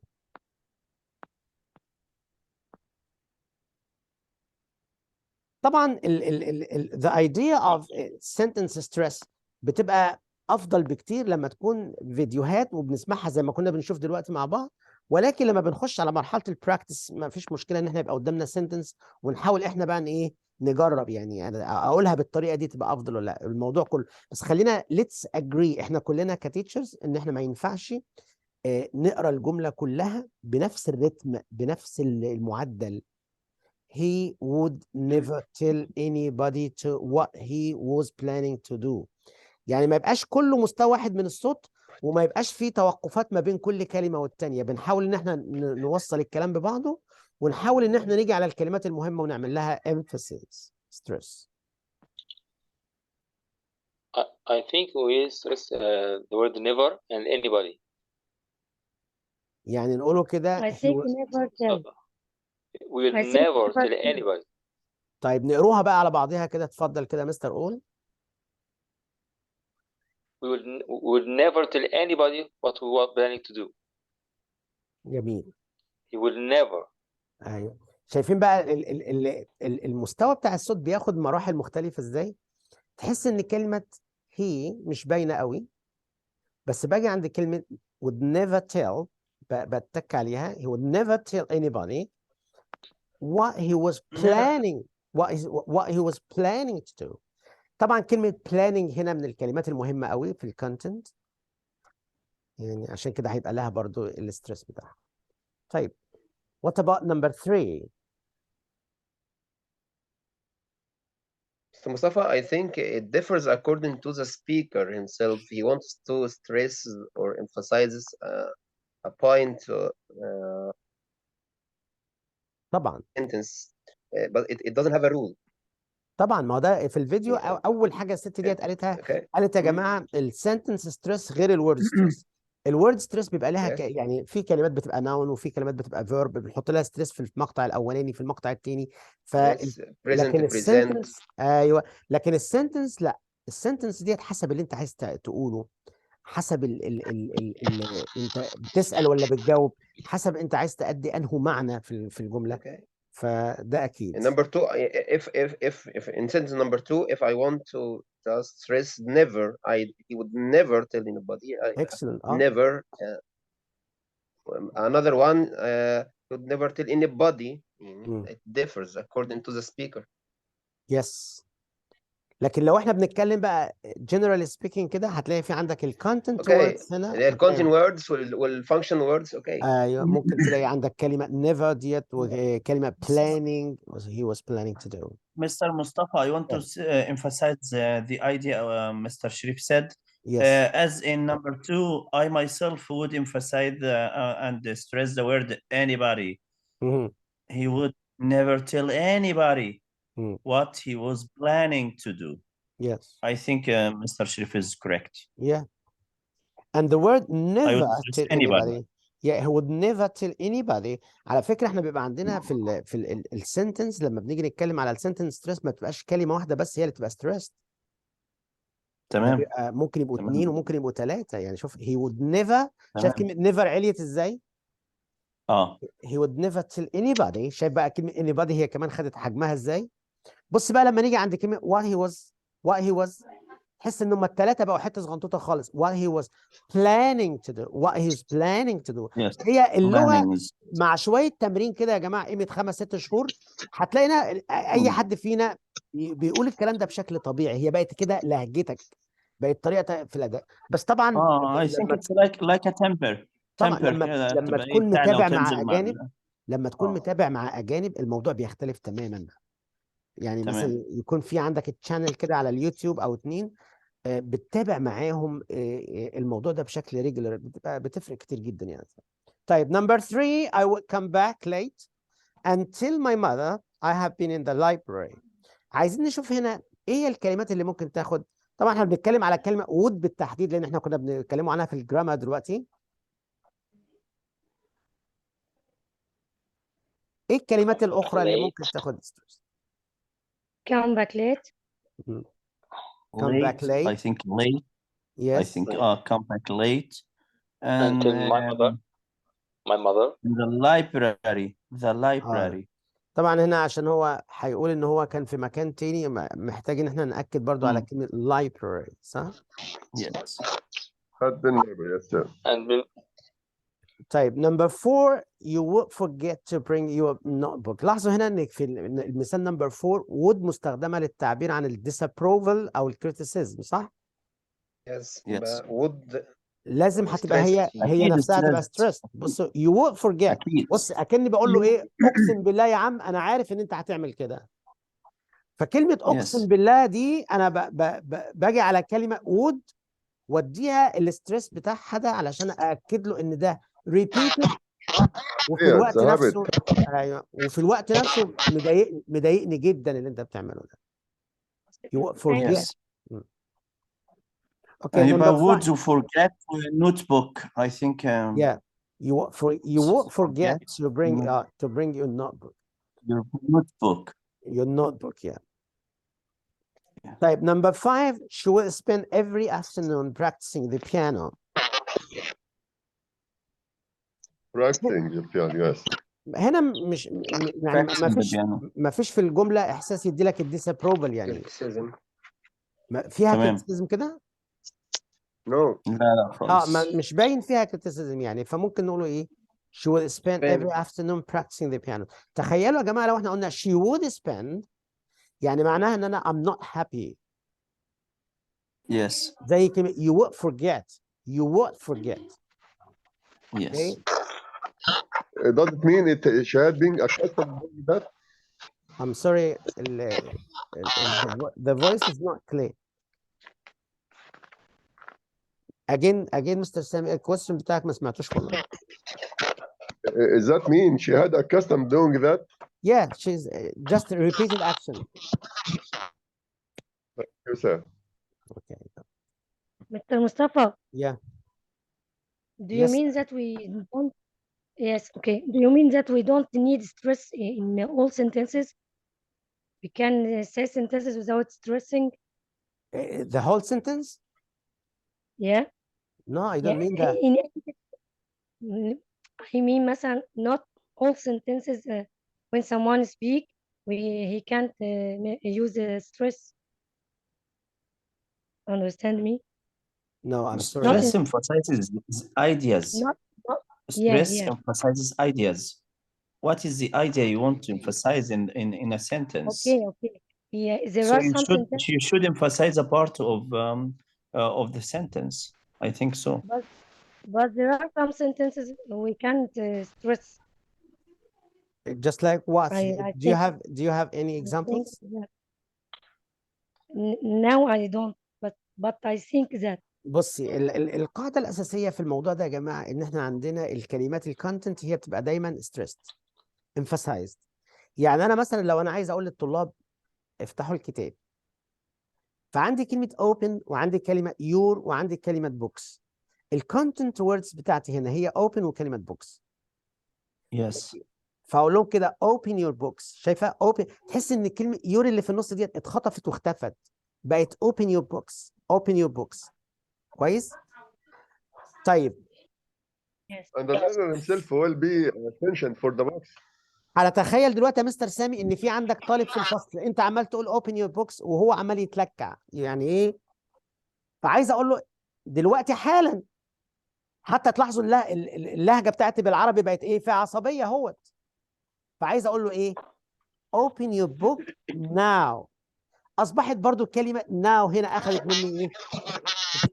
One more, yes sir. Assuring, yes. فدي الرول. فانت عندك جزء من الموضوع مرتبط باحساسك وجزء من الموضوع مرتبط بالمينينج اللي انت عايزه توصليه. جزء من الموضوع بيبقى متوقف على الرياكشن بتاع الشخص المستمع او المتلقي. هل هو فهمها صح ولا فهم العكس؟ يعني انا بقول له صفحه 14 وفهمها حاجه زي كده فبقول له not انا بقول له not 12 it's 14 زي ما كانت في الفيديو دلوقتي بتشرح. ده بيغير الاسترس حسب المينينج يعني. I think we use it more than in structure. في الجرامر قصدك؟ when I give an instruction. When I give an instruction او حتى وانت بتدي معلومات. يعني تخيلي بقى دلوقتي مثلا البنت عندك في الفصل بتقول لك يا مس هي مش الاسكندريه دي العاصمه بتاعت جمهوريه مصر العربيه؟ Okay. But I talk about language with my friend. I can't make stress sometimes. I think understand. When I talk to my friend easily, we can't make stress. Okay. Why can't you make stress؟ ليه مش هتعملي ستريس يعني؟ اصل الستريس ديت حاجه بتيجي طبيعي. عارفه شوف دلوقتي يعني انت دلوقتي بتقولي انا وانا بتكلم مع صاحبتي مش هقدر اعمل ستريس فبقول لك why؟ I think it's informal. Sir, it's my attitude. friendly for informal. I think that's my لا opinion. يا جماعه، تعتقدوا ان الاسترس ليه علاقه بالفورمال والانفورمال وكده؟ I No, sir. think that. طب No, sir. It's a مس حنان، مس حنان، انت مفهومك للاسترس هو ايه اصلا؟ طيب عشان When I نتأكد. give instructions, when I try to show what I want or what I need يعني انت to. فاهماها ان في شخص مثلا بيدي تعليمات وكده، لكن لما يكون مع صاحبتي مش محتاجه يعني ان انا مش تعليمات لا مش تعليمات قوي، بس لما اتكلم مع زميلي ها؟ كلغه انفورمال كده، ما اعتقدش يعني عامل ستريس زي اللغه طيب بالبلدي بينا بصي، وبين بعض انت يعني. وقاعده انت وواحده صاحبتك دلوقتي قاعده وديه خالص كده، وهي بتقول لك انا هقوم اعمل لك قهوه، وانت مالكيش في القهوه، هتقولي لها قهوه؟ لا، اعملي لي شاي. مش هشخط فيها، مش هاخد لا انا مش لا، ما هشخط قلتلكيش فيها. ما قلتلكيش اشخطي فيها، بس شوفي كلمه ايه؟ قهوه لا. شايفه كلمه لا؟ اوكي طب اعملي لي، بصي ماشي. اعملي لي، بصي كلمه اعملي لي مش مهمه، مش مهمه انها تبقى لها انفاسيس خالص. اعملي لي شاي. بصي كلمه شاي عامله ماشي ازاي؟ اوكي. هي الموضوع لا ليه علاقه بان انا بدي اوامر ولا بشخط ولا حاجه، هي الفكره كلها ان انا في كلمه انا حاسس انها سمعتني غلط، هي بتقول لي ايوه، Good. فانا بحاول اصلح لها الخطا ده، فبتك على الكلمه اللي هي هتعمل لي. يعني ايه بتك؟ ستريس ديت يعني معناها ان انا بضغط. الضغط هنا معناه ان انا باجي على كلمه معينه او مقطع معين وبديله قوه وبديله ارتفاع في الصوت، وممكن اطول فيه شويه. يا عم انا قلت لك شاي شاي شاي. بص كلمه شاي بقت عامله ازاي عشان تدي بس كده، اوكي لكن هو الموضوع Okay. ملوش دخل Okay. بالفورمال. مستر اوكي ثانك يو مستر. You are welcome. You are welcome. Okay. Here we have another task. We need to change the meaning through stress in general. طبعا لو قدرنا ان احنا نغير الستريس, we can change the stress, and in return we change the meaning in general. Okay. So the students will never agree to that, but teachers just might.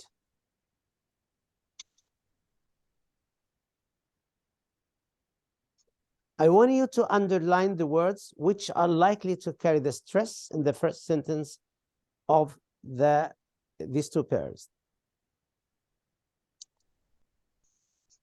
يعني لما أقول the students في السنتنس نمبر 1 وفي السنتنس نمبر 2 أشيل الستريس من عند كلمة students وأحط على كلمة never.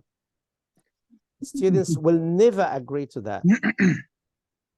What is I that? think number 2 is right. Both of them are Number right. 2 is right. ما احنا اتفقنا ان هي كل الاستريس اللي انت هتحطيه هيبقى صح، بس هي الفكره كلها انت عايزه في المعنى الاولاني. لو انت عملت الاستريس عند كلمه students انت عايزه تقولي ايه؟ في المعنى الثاني لو انت قلتي عند never انت عايزه توصلي ايه؟ Action. Number 2, the action, yes. فهمتي قصدي؟ ما فهمش واحده صح وواحده غلط. I think it's better. Number 2 is better than number 1. Why do you think it's better? Number 2 is better.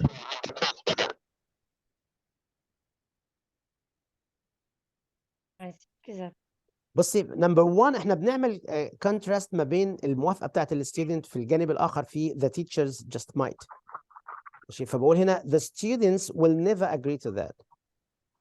تعالي بقى في الجمله الثانيه بنقول the students will never agree to that not in a million years.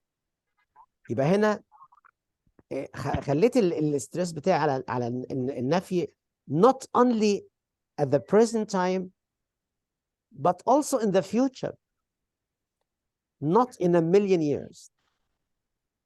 Okay. Okay. So we need to change the stress according to the meaning. Number 3, I think we're making progress, but some of you may not agree with me.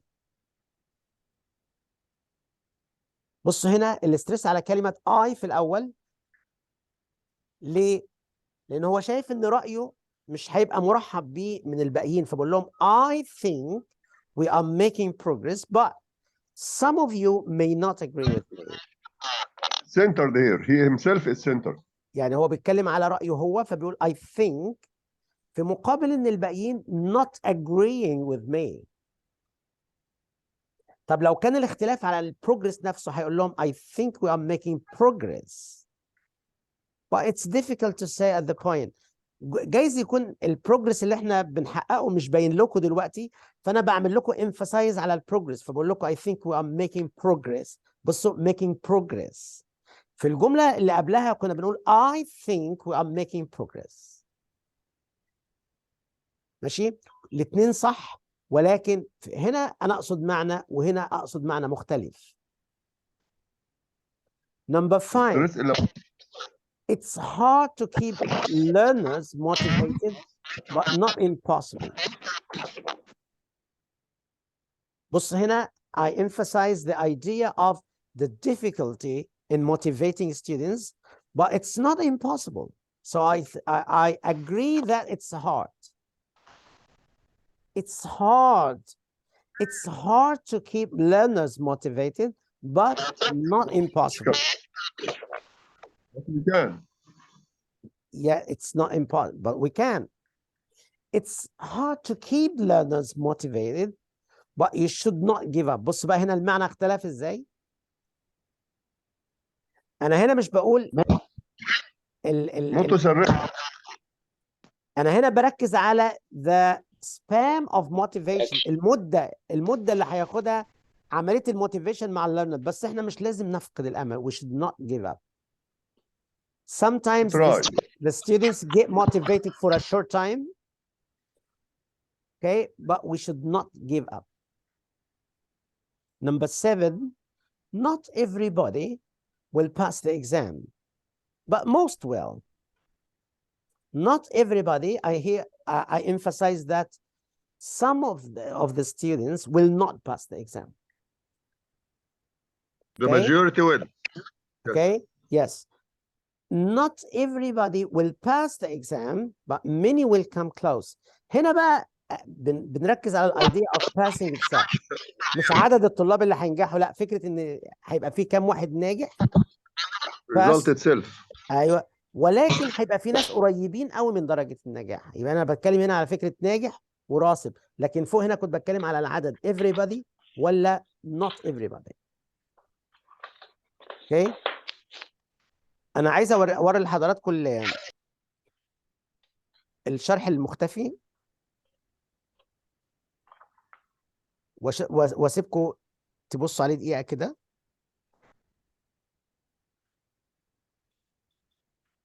طيب التاكسي مستر مصطفى. خلاص احنا وصلنا.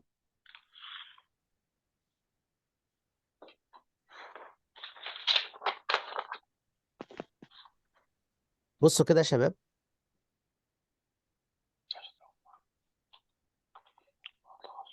sentence number 1 كنا بنعمل emphasis على كلمة the students، عشان student response is being compared to the teacher. كان في مقارنة ما بين الستودنت في الجانب الأول من الجملة، في الجانب الثاني كان في التيتشرز. فقلنا the students will never agree. okay. بما إن في الجملة number 2 كان التركيز على not in a million years، يعني مش هيوافقوا ولو بعد مليون سنة، يبقى هنا التركيز ما كانش على الستودنت، كان التركيز على فكرة إن هم they will never agree. okay. طيب بصوا على number 3 كده.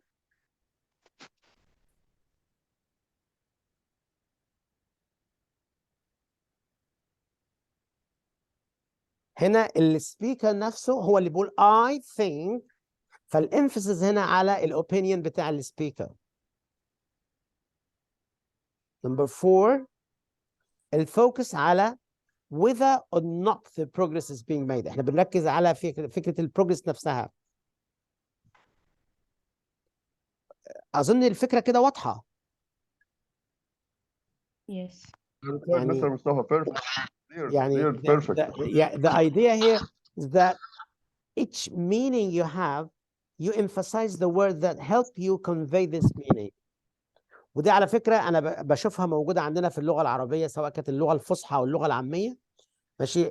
تلاحظوها في كلام الناس العادي، يعني بيحصل تأكيد على بعض الكلمات، ارتفاع في الصوت، قوة في الصوت. عشان اوصل معنى معين، بوصل مع المعنى ده احساس معين، بوصل معاه فكر او اتيتيود معين. هو اظن الستريس والانتونيشن في في السنتنس عموما يا مستر هي shows the attitude يعني. جزء منها كبير قوي ان انت يعني عشان كده لما انت بتكتب لي رساله او تبعت لي ايميل، انا بتعامل مع التايبنج بس، ما ببقاش عارف الاحاسيس والاتيتيودز بتاعتك من خلال الكتابه، لكن الكلام تمام. بيفرق طبعا. اكيد طبعا. yes. Have you heard about learning styles؟ Of course we have. يعني do we all learn in the same way؟ هل البشر كلهم بيتعلموا؟ Variety. في learners دايما بيعتمدوا على ان هم يشوفوا الحاجه بعينيهم. Logical learning styles. We have بنسميهم mathematical. بنسميهم الفيجوال. 35 والله بيفصل وهو 20%. بتعيط، انا تعبانه، البنت بتعيط بره. معلش اعملي ميوتنج، احنا خلاص خلصنا اهو.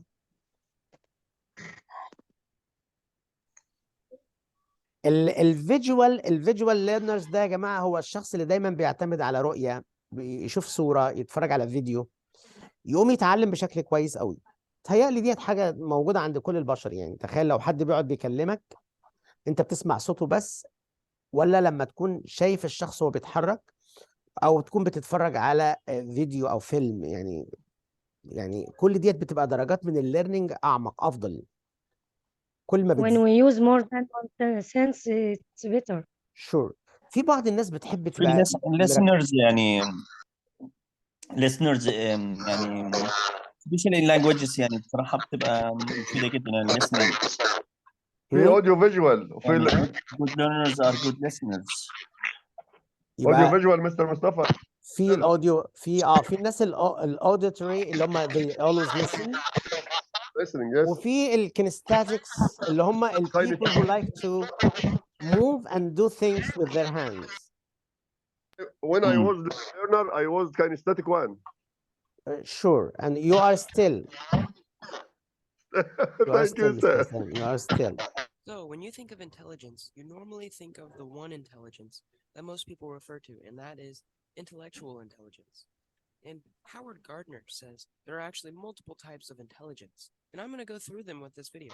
The first is multiple intelligence. Yes.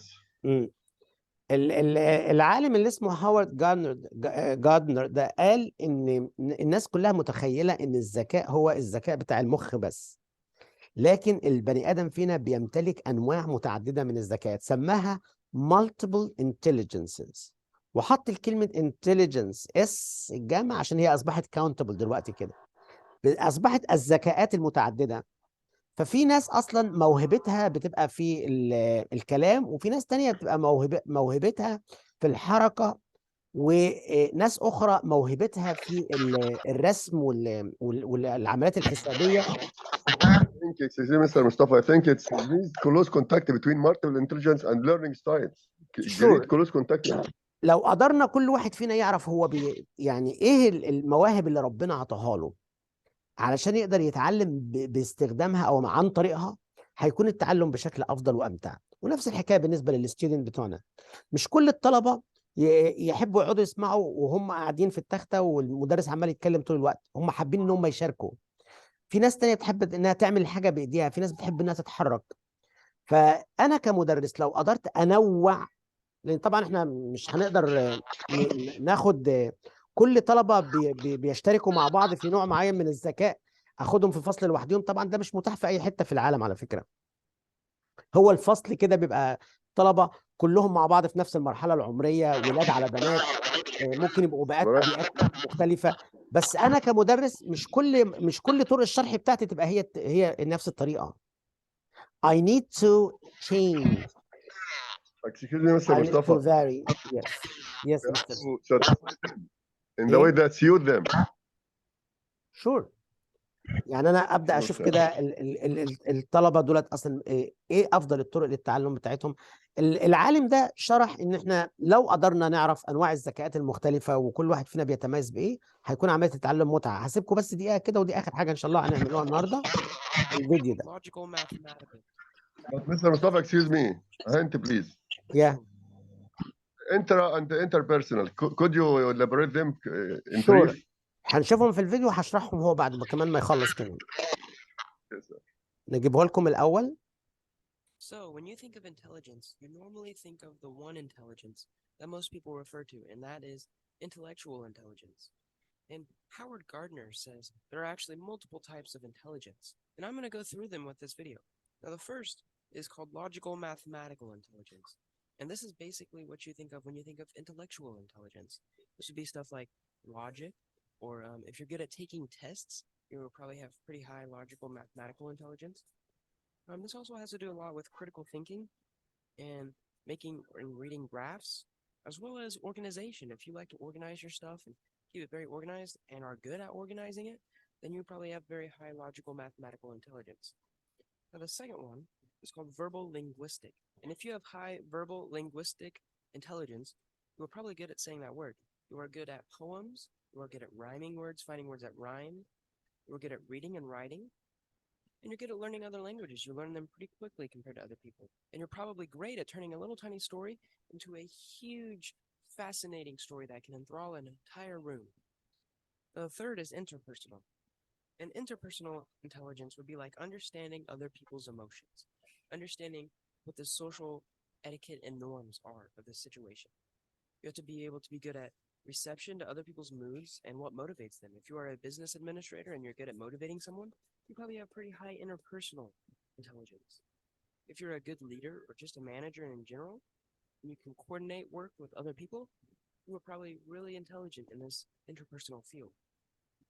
The fourth is body kinesthetic, which means you are good at handling and maneuvering your own body. You can handle objects skillfully and basically move them around however you want them to, as well as your body. People that are very intelligent in the body kinesthetic field are dancers, actors, soldiers, and even many sports athletes. The fifth is musical intelligence, and this is associated with rhythmic and harmonic music. Being able to interpret sounds, rhythms and tones and pitches, and being able to understand them on a level that most people can't understand. If you're good at this, you can probably compose or at least play an instrument. The next is visual spatial, and this is like basically how well can you visualize something in your mind's eye? How well can you think of something in your mind? And another example of this would be how well can you get through a maze? Can you see it in your mind's eye where you're at in the maze or a cornfield? And Gardner went so far as to say that this could even be used as to judging distances, or how well can you read a map? And the next type of intelligence is called intrapersonal intelligence. And this is different from interpersonal intelligence. Intrapersonal intelligence is more about how you understand yourself. Are you self-aware? Do you know what feelings you are feeling, what emotions go through your mind when you are in certain situations? How well can you control your thoughts and actions and feelings in general? Do you know your strengths and weaknesses? And the last, which came out a couple years after Howard Gardner came out with his multiple intelligences theory, is called natural intelligence, naturalistic intelligence. And this has to do with being able to recognize stuff in the real world. Basically, flowers and trees and anything that's living. Hunters and fishermen are pretty intelligent in the naturalistic field.